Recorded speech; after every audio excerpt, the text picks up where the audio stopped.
की बाबासाहेब एक संवेदनशील व्यक्ती होते आणि त्यांच्यातली संवेदनशीलता ही त्यांच्यातल्या जागृतीने निर्माण झालेली आहे. म्हणून बाबासाहेब म्हणायचे, जागृतीचा अग्नी तेवत ठेवा, जागृतीचा विस्त विझू देता कामा नये. हे ते का सांगायचे लोकांना, जनतेला? कारण जागृत असू आपण, आपल्या जीवनाविषयी जागृत असू, आपल्या जगण्याविषयी जागृत असू, तर आपल्याला जीवनाचा प्रश्न समजतो. आणि आपण आपल्या जीवनाविषयी जागृत नसतो तर समस्याच लक्षात येत नाही.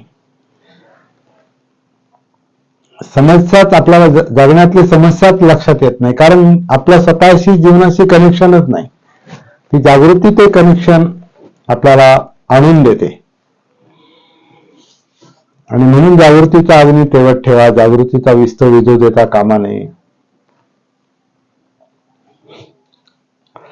आत्मभान